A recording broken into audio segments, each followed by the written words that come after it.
Hey everybody, it's Book of Catherine. So I am here to tell you one of our many stories from going on our big road trip that we went on, our big adventure. You guys have been asking for some stories, and I went through several things to do. I was like, maybe I could tell you guys about the time that we met the last of the Mount Rushmore crew.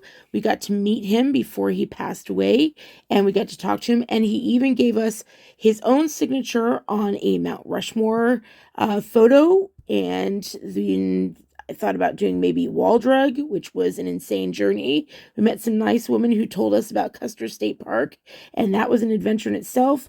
Or maybe when we saw Forks, Washington of vampire fame, we all know that from the Vampire Adventures. And Mount Shasta was terrifying. I wouldn't recommend it. Most terrifying of ever. I thought about telling you about Rollover Pass, but I don't even know where to start that out there in Texas. I don't even know how to begin, and it's not even the same anymore. And then I was thinking maybe I could tell you about the time we went to New York City and went to 3 after parties. I didn't know they could go that late. It was in the morning when we finally found ourselves at our third after party, and we were on a rooftop in the middle of New York City. And I was going through all these ideas of like what I could share with you, and I realized, you know what? I think I'm going to tell you about Cedar Island, North Carolina. The road looked exactly like this. It looked exactly like this. In the morning. We weren't there in the morning. We were there at night when it looked like, this up at the top. Like, that's how it looked at night. There's no street lights. That's how it looked at night. So we had a very crazy adventure. Remember, we were following the Lord. So all we knew on our little thing is he was saying to go north. We were at Cedar. We didn't even know it was Cedar Island. All we knew is that we were on this little Interstate 12, and it was actually out here. I don't know if you could see this, but so we had just been to New Bern, and that's where Pepsi was created. And then it turned out we are only there because we were supposed to head off at Jacksonville, but there are no road signs along all of these highways. It's just trees to the right and to the left of you. And so we went all the way past it to New Bern and had to backtrack to get to where the Lord said to get to, which was this freeway along left to right here. And it was the Highway 70 and Highway 12. And he just kept telling us to go out, out, out, out. And we were like, where are we going? Out into this strange place where the red dots are. And we just kept following him out on the 70, just kept going and going and going. And to us, all it was this just black. And he just kept saying, go, go, go. It was late at night. It was like 11 o'clock at night or something. So we're in the middle of nowhere. We can't see anything left or right. And then I was like, well, when are we supposed to turn? Are we supposed to make a turn? Are we supposed to... And my husband said, he's saying to make a left. And all I know, I don't know which one of these little turnoffs to the left. I dotted them with green. He said to make a left-hand turn. And you guys, like, it was the middle of the night. He said to make a left-hand turn. And I was like, are you sure? And all I saw was like this little rows of houses. And I think that it might just be this one right here. Or actually, now that I think of it, I really think it was this stretch right here. Because it had a turn off at the top there. And it went way out inland. And I was like, okay, because we were trying to find a hotel. A hotel absolutely anywhere. We really want to find a hotel. Eventually, we ended up at I don't even know if I have a picture. Eventually, we ended up there at Cedar Island at the very tip. And the next morning we woke up and he had us get on this ferry that we didn't even know existed and go over to Ocracoke Island where Blackbeard was, which we didn't even know existed. We're from California. No one tells you about the Outer Banks. So we didn't know any of that. So we were out here in the middle of these woods in the middle of the night when it's pitch black out, and we go ahead and make a left. And as we're traveling down to the left here towards this green dot right there, as we're traveling left, like we start to hear barking.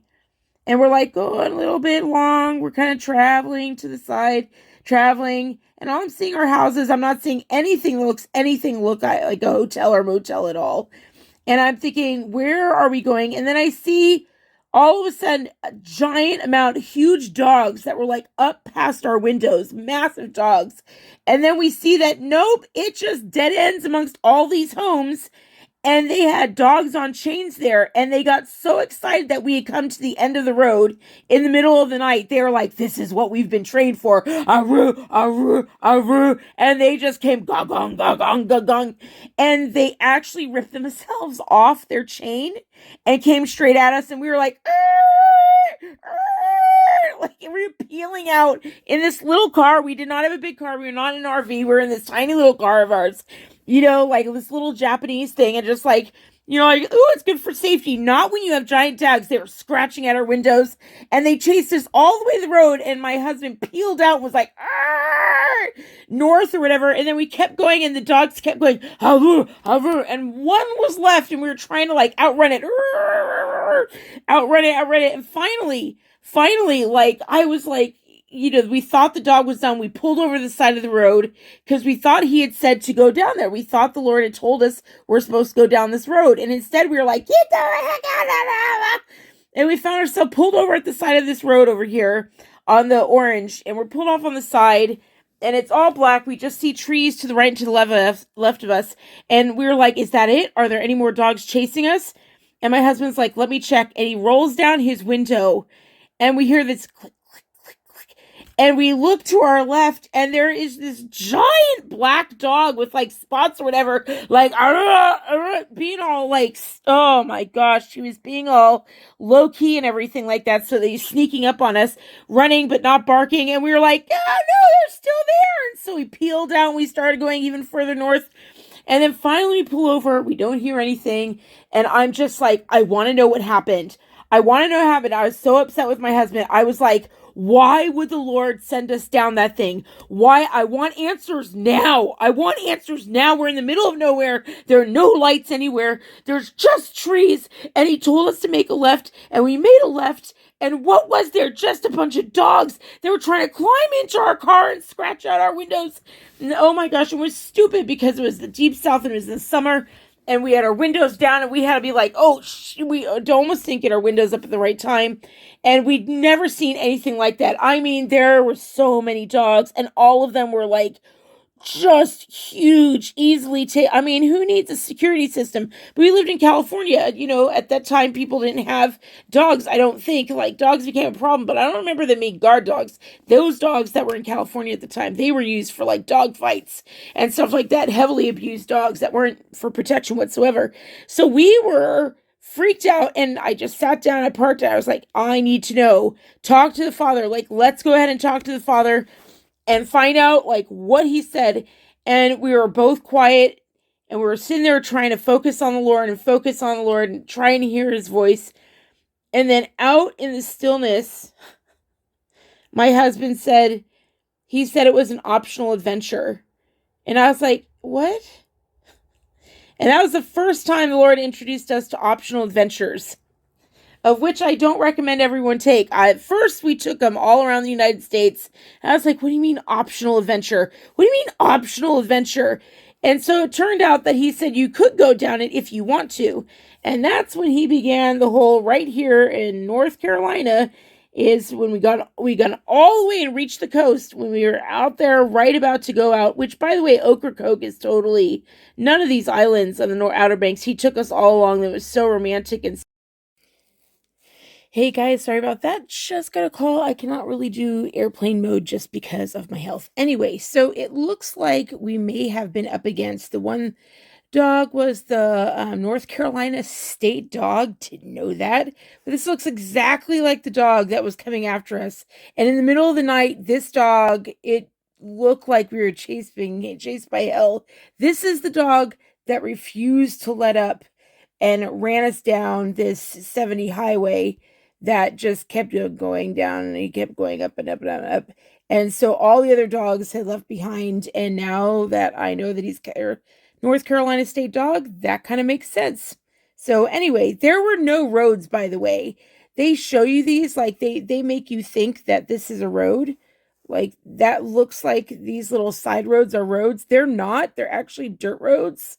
And we ended out where these green little markers are, and it's just all sand out there. So we were like, there's no 3-point turn. There's just like peeling out. Oh, I can't even describe it. Like, it was bad. So they are guard dogs. They did an excellent job at what they were doing, parked on the side of the road, and found out about this optional adventure thing. See, we had done this whole trip from the West Coast on over to the East Coast, onward to North Carolina, with the Lord telling us like exactly where to turn. Like, for example, when we went ahead did like roll over, did I even, yeah, when we did rollover here, rollover pass, we didn't know that was an optional adventure. Like the Lord said, take this highway, then take this highway, take this highway. He actually took us down the 45, like where Ted Bundy actually took us around this way. And now I see why he did that. So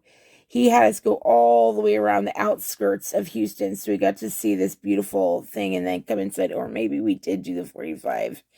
Oh God, I'd have to look it up and find out what we did. I know he took us straight down to Galveston, so I guess we ended up on the 45 at some point, which is the highway that Ted Bundy killed along. Anyway, so we got to Galveston. I'll never forget Galveston. And then he said, "Go ahead and keep going this way, keep going east." And so like the whole way that we did that was him telling us go left, go right. We saw these amazing things. Is absolutely incredible adventure. We assumed it would still be that way, and it was that way until the Plott Hound. The Plott Hound, the Plott Hound, the Plott Hound. Well, him and his gaggle of friends, like they were much bigger dogs. Thank God they were just like, we did our job. This guy just wouldn't let off our butts. And we thought it was all silent until we heard his little click, click, click, click, click. And then we rolled down the window and we looked over our shoulders. And this is the face we saw. Ah! And we're like, ah! Peeled out again. Yeah, it was one of those things. So then we had to learn that it wasn't going to be the way we thought it was from the East Coast, the West Coast over to the East Coast.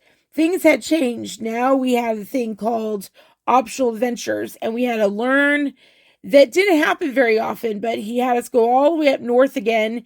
And I didn't like it. I preferred him just telling us which way to go. I really preferred this way. I was like, just tell me what to do. Just tell me if you want me to like a left or a right and when you want me to do it. And he's like, no. I want you to start, making some decisions for yourself.